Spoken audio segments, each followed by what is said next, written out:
And welcome to the Confound Millennial, starring Kevin, Seth, and Ben of We Demand Parachutes.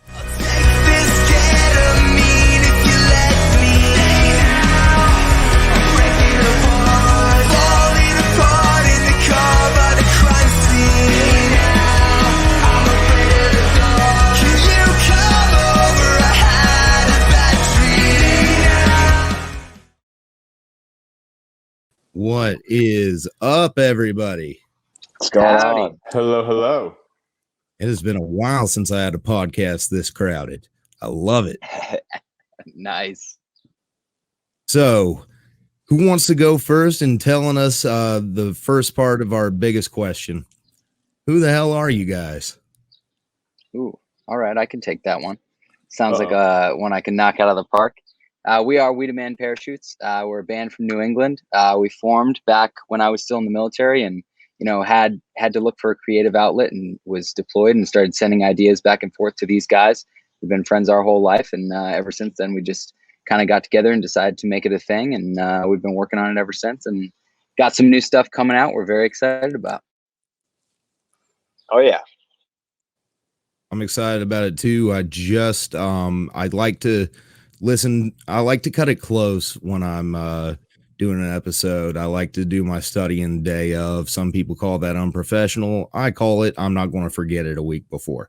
But either way, I just got done listening to your new single coming out, and let me tell you, I love it.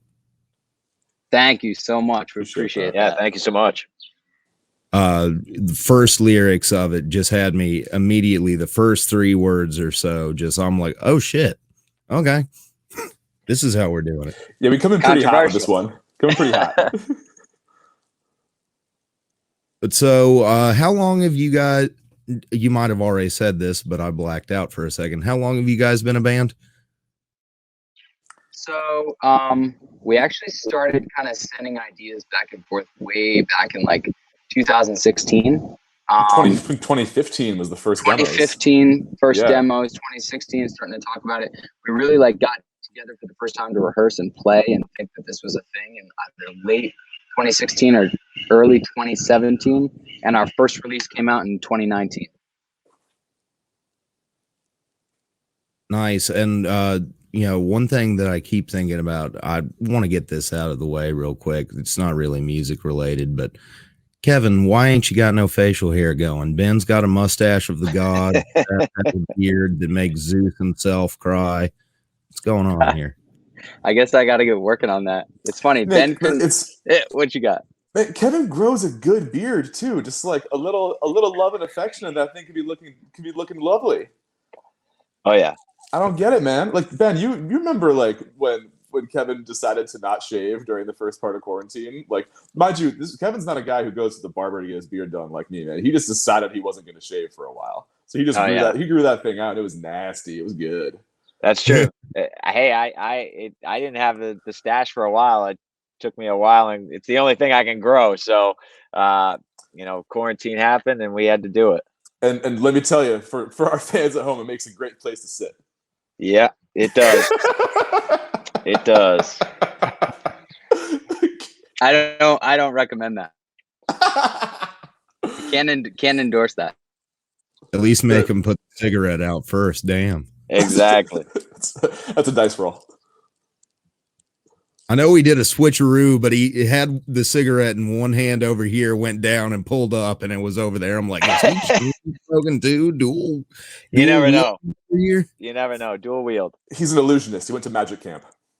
Okay.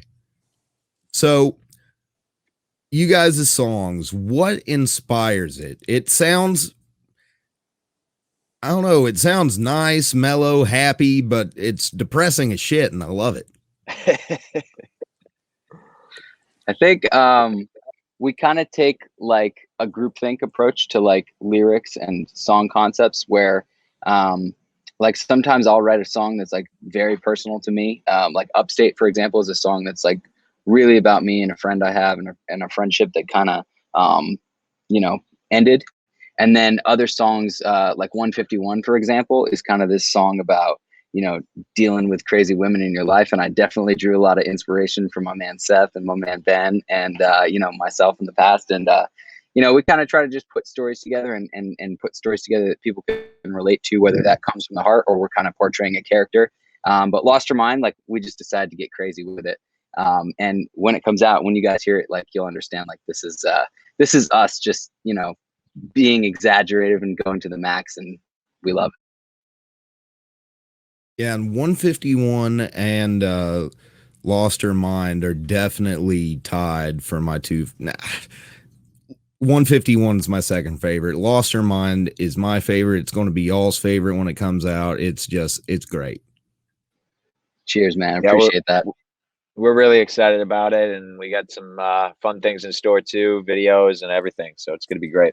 Lost Her Mind was the first song we ever wrote together. Like, it was the first thing we ever made, and we've been sitting on it for a while, and like, we're finally ready to put it out. Yeah, it's out in the back burner for a while. I'll say too, like, go ahead. No, you go ahead. I was going to say, like, Olivia for us, who's our collaborator on the song, she does this great verse, and she was a huge motivation to bring it back. Like, we loved the song for a long time, but we felt like it wasn't quite up to par with, like, our other stuff. So we really had to go back into the rewrite phase, and like, we were like, we need another interpretation of these crazy lyrics. We need another perspective. So we got Olivia, and she heard the song. She was super happy to collaborate, and it became so much better once we heard her verse, and we decided to finish it. So a lot of emphasis on her work in this too. And I just wanted to let you guys know, I just got the okay on this. The song is out already. Actually, it came out yesterday.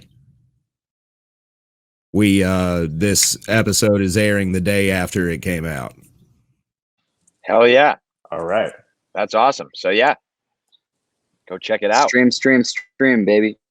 Spotify, Apple Music, everywhere. Add it to your playlists, add it to your other playlists, steal your mom's phone, add it to her play. Maybe not that one. No, do that. No, do that. Her Do that. playlist. Steal all your friends' devices, put it on a loop, leave it there. Oh yeah. Sounds right. That's what you should do. If you want to support We Demand Parachutes, that's what you should do. Speaking of support, how do we support you guys in these times of COVID where we can't go out and buy a ticket to see you? Yeah, it's a great question. Great question.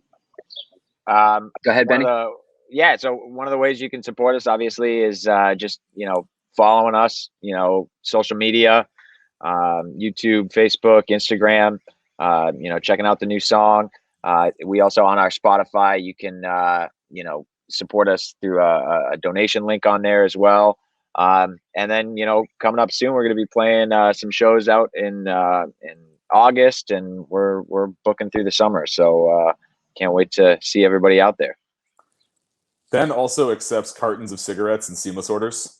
If you want to send him a Domino's pizza and a pack of Camel filters, he'll be a real happy guy. And some Diet Coke. And a pallet of Diet Coke. We were actually talking about it before we started. I have this little screen that I've never shown the fans, but it says the show will begin soon. Steven's waiting or smoking one last cigarette like the inconsiderate bastard that he is. And Kevin was like, that's definitely Ben. Oh, yeah. Yeah. That's for sure. That's, kindred spirits here, I think. But that's how this podcast runs. It runs off of caffeine, nicotine, and Coke Zero. Love it. Love it. That's how this band runs. That's pretty much how this band runs, too. You're in good company. Here. But so, the song came out yesterday, June 4th, and we're loving it. We're going to have a clip of it at the end of the show. But what are the plans going forward after this? Other than touring. So, yeah, absolutely. We've actually got a couple things up our sleeve that we have yet to tell you, but we can say that actually a week from today, a week from when the single comes out, we're dropping the video, and the video is absolutely wild. Like, as crazy as the lyrics are in this song, you can just imagine this video is insane. And It's going to be awesome. We've got shows starting to line up all summer long, and we've got a number of releases in the pipe. So we are continuing to stay busy, continuing to work. We really took COVID as an opportunity to kind of lean forward on a bunch of creative projects. So like we are just excited to get back in front of people and get back to doing what we love. And that's one thing that, you know, I try not to mention as much anymore, but damn it, COVID was just a whole thing you can't avoid. So what were you guys doing other than busting your asses on music during COVID? Drinking a lot. I get that. Yeah, kind of planning, strategizing. I mean, honestly, when it first started, like everyone with the sudden shutdown, we were, you know, it was tough. We had some opportunities to play some bigger shows and to work with some producers, and they kind of everything got put on hold a little bit. But again, like a lot of people had it way worse than us. So like our hearts go out to, you know, everyone affected, and we're just excited to be on the other side of that and thinking positively and pushing forward. But I mean, we really did kind of lean into like, let's reflect and use this as a time that, you know, we can pivot and start thinking outside the box and get ready for when it's over and when everything comes back online. Cause, you know, we took that time to kind of work on our craft and work on our stage performance. And after quarantining for as long as was effective and safe, you know, we got together and we're writing and recording, and we actually only played 3 total live shows before COVID. So it was kind of like we were starting to like be on this climb, and then COVID happened. We got all depressed, and it was like, no, like let's release music, let's write music, let's talk about this. And people saw it, and we had a jump in Spotify listeners, we had a jump in YouTube followers, and across all of our socials. And, you know, it just kind of gave us that positivity that like the music fans are still out there and everybody's waiting for this to come back. So at the end of the day, we only feel positive about it. Yeah, we worked really hard to be able to just like continue to get together, continue to work, to continue, you know, just like try to keep pushing things forward as much as we could. Like for no other reason than like we needed something to do. Like we were all just like we're doing like all just doing nothing. And so it's like, all right, like if we're gonna be doing nothing, like we might as well be getting together and staying creative and staying busy. Exactly. It's that, you know, the quarantining, it, you know, it was horrible, but you can tell the bands and even the podcasters and just the people of, you know, artistic inclination that used it to their advantage, and they're all coming out with new stuff this time of year now that's just absolutely blowing me away. That's awesome. And you guys Yeah, are definitely one of the bands that you can tell you were working. thank you. Yeah, we appreciate that. Stay hungry. That's our motto. Always. And I'm always hungry, man. I need to stop. Oh wait, we talking about something else. Never mind. That was my thing. I gained like 100 pounds during quarantine. I did not like it. Hey, we're all about food too. Like we love those late night eats. You can go work all day in the studio recording stuff and then go out and get a burrito at 1 a.m. Like that's our vibe, 100%. We also plan All day, our, all night. we plan our entire morning around when we're going to Dunkin' Donuts for breakfast. Gosh. But so another thing about this podcast is, if you can't tell from behind me, we're usually a nerd-oriented one, but for some reason I've been interviewing a lot of bands lately. It doesn't really make sense, but oh well. So who is the resident nerd of the band? And why is it Ben? Because it looks like Ben. I think it's a toss-up, Ben and I love me. it. Yeah. So like right now I've spent all day, I just got a new laptop, but you know, Apple is like, you know, changes everything, and now the new operating system doesn't work. So I gotta, you know, I've been figuring that out, and you know, getting everything ready, you know, for the single to release. So yeah, it's definitely probably a tie between me and Seth. You know, both of us are audio engineers by trade, so you know, we're always troubleshooting things and trying to figure out solutions every day. Yeah, I would say too, like the nerdiest thing we do as a band is our fascination with old video games. For some reason, we like don't like a video game that has come out in the last decade, and we are constantly playing like Call of Duty Zombies for Mac and just like lagging and crashing. But that's From pretty like much how we 2006. from I gotta say, 2006. That's our team building right there. and the boys will attest to this as well. Do not step to me in Diddy Kong Racing from N64. Do not step to your boy. He's terrible at every other video game, but yeah, can confirm. However, Diddy Kong Racing will light your ass up. You talk about old video games. I don't have anything within grasp, but I'm in a room full of old gaming memorabilia that's not even mine. I So love my that. cousin got a power glove with that old NES zapper, got all of that going on. Right on. I see That's some Star awesome. Wars stuff. I see a Oh, yeah. fish tank too. That's cool. What I love the most about this fish tank, I don't think I've mentioned it on the podcast, is why I am. I got a sticker there that says parental advisory, explicit content.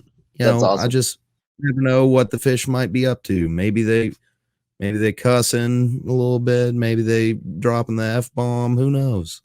Maybe they just Never getting know. it on there.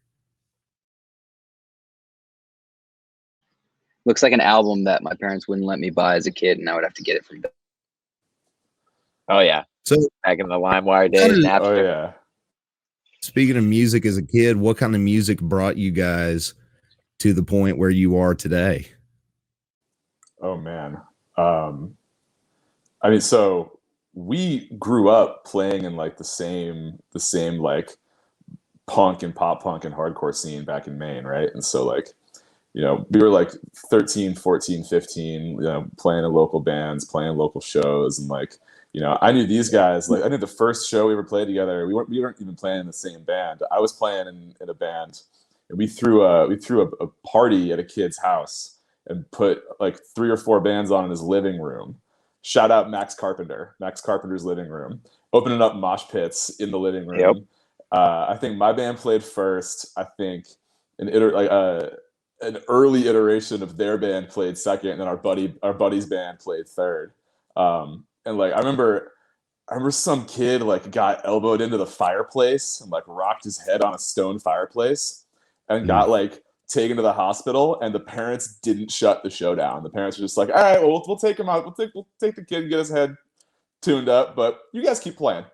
Yeah, we like kind of just like kept it going from there, and then eventually we always were like doing stuff together. Like our band opens for their band opens for our band. We like eventually were like, hey, like, why don't we make some stuff together?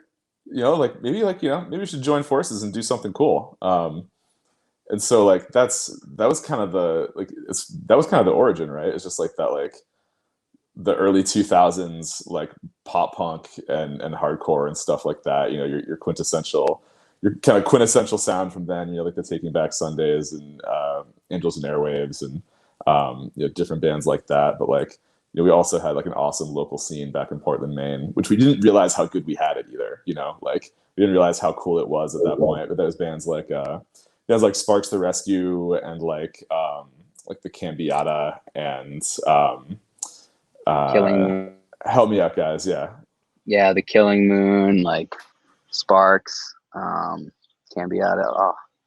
Oh, British tons. and Sophomore Fun was really Beat, good. Arms Against the Sea, tons of them. Yeah, Oh yeah, and like we're referencing you could some go out old to like, oh yeah, these are old bands. But like the greatest thing though is like you could like pretty reliably go out into like any of these like DIY venues on like Thursday, Friday, or Saturday and see like an objectively good show, and that's like it's kind of how we came up. I don't think, like I said, we didn't realize how good we had it back then, but like that was a pretty cool moment. It was. Yeah, we got lucky You a guys lot have- too. Like we'd be like loading full stacks and stuff into these bars and these basements and stuff, and like bands like Our Last Night and like Mayday Parade and Forever the Sickest Kids would like roll through, and if we were just there every weekend, half the time we'd be like, can we get on this bill? And we managed to open for some like really awesome bands. So it was like We were just a great scene. way out kicking coverage back in that day. Somehow we were convincing people to let us like roll up to these like, you know, national touring artist shows and just be like, hey, can we jump on in front for like 15? Funny you mentioned Mayday Parade. They were actually the first legit concert I ever went to. Great band, great sound. Oh yeah, oh, awesome drum sound. Yeah, I Ben's a big fan of theirs. Oh yeah, I had an old girlfriend of mine drag me to it, and just the, you know, I wasn't a Mayday Parade fan at the time. I honestly hadn't heard of them at the time, but just the people having emotional breakdowns in the audience, it was powerful. oh yeah. Good No, stuff. yeah, they're great. There's one dude, I'll stop talking about it in a second, but I just got to mention there was this one dude I'll never forget. He was standing there, standing tall, had his girlfriend around one arm. On the other arm, he had his buddy. And his buddy was a fucking mess. He was violently like seizure crying. And this man was just standing in the middle, just holding his girl, holding his bud. Just being Man, just in the club feeling feelings. Just in the club feeling feelings. Oh boy. In the club. Yep. That's when you know you've made it. You've got a grown man crying and another man consoling him, and the female in this situation is pretty much irrelevant at this point. But you know, that was at the Masquerade in Atlanta. You guys are talking about, you know, all the shows and stuff you guys got to be a part of and see growing up. I had to drive 2 or 3 hours to get to a show when I was growing up. So you guys had it real lucky. Yeah, we were super lucky where we grew up. Just, you know, as Seth said, you know, you could go out. Even now, the music scene up there is phenomenal. You can go out pretty much any night of the week and see a phenomenal band, and do it for a month and not see the same one twice. I think too, like a lot of like bands that are smart or agents that are smart will like add Maine as a last leg to a tour. They're going up the East Coast. And it's like, man, we don't really need to go further north than Boston, do we? But you know, everybody's so appreciative for them to come up there and like hit Portland that like it just goes off and ends up being like one of the best nights of a lot of people's tours. And there's a ton of great venues up there too, and they keep building them too. You know, there's that new one, the you know, Rock Row and Thompson's Point, everything.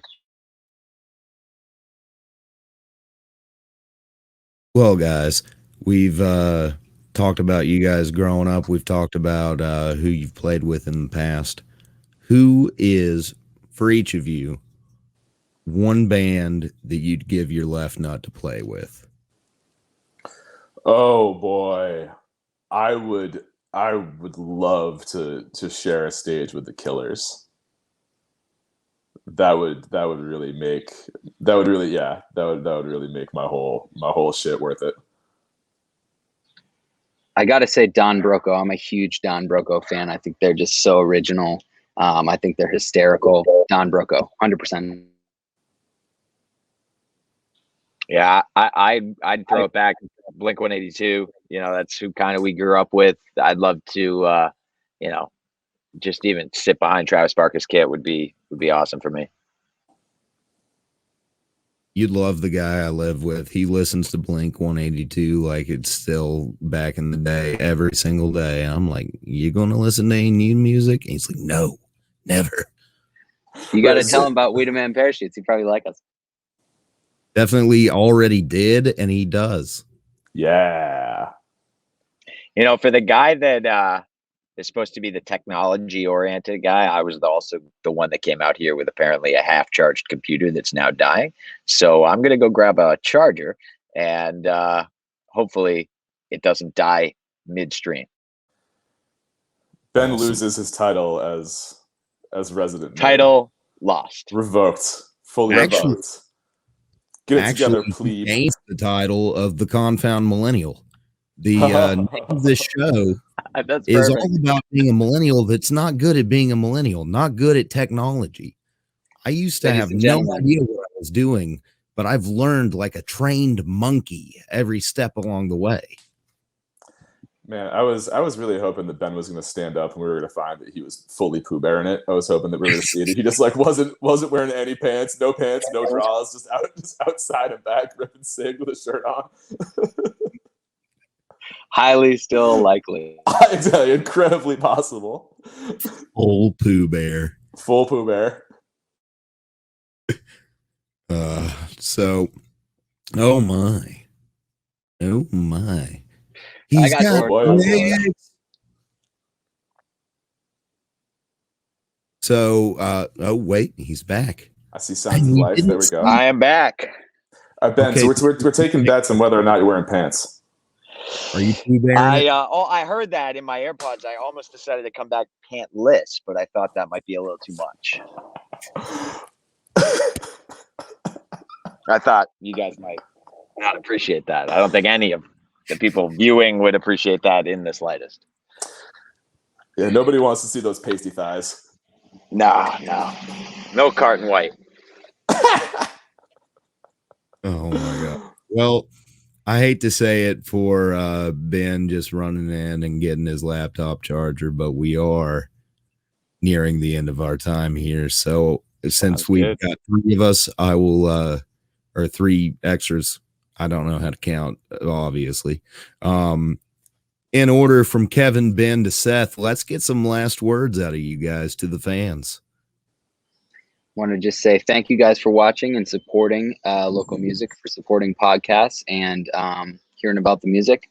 We've got a great video coming out next week for Lost Her Mind. If you haven't streamed it, please stream it 10, 20, 30 times. We love that. And once again, just thank you. Yeah, I'm just going to echo that. As Kev said, we got a great video coming out. We want to just thank everybody that's kind of been a part of this release. All the video producers, director, cinematographers, photographers, everything. We got a great team behind us, and we wouldn't be able to do what we do without them. So we want to shout out them as well. Yes, we have lots of fun stuff coming up. So, got to do a big shout out to everybody who's helped us out.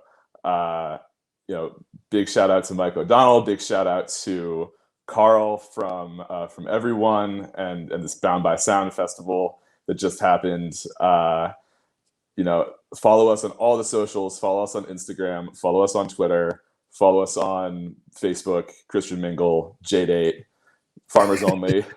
I knew those were coming. I couldn't even hold back the smile because you always got to throw it. Always toss those in. Stream Lost Her Mind. Thank you so much. Yes, thank you.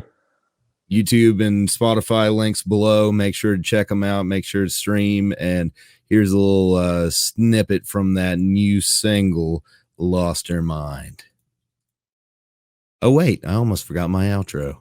And this has been the Confound Millennial, starring Steven Stirvin Michaels, featuring Kevin, Seth, and Ben from We Demand Parachute. I had a girl and she died. She couldn't stand me and took a high dive. Told all her friends that she lost her mind. Just another one along for the ride. Oh.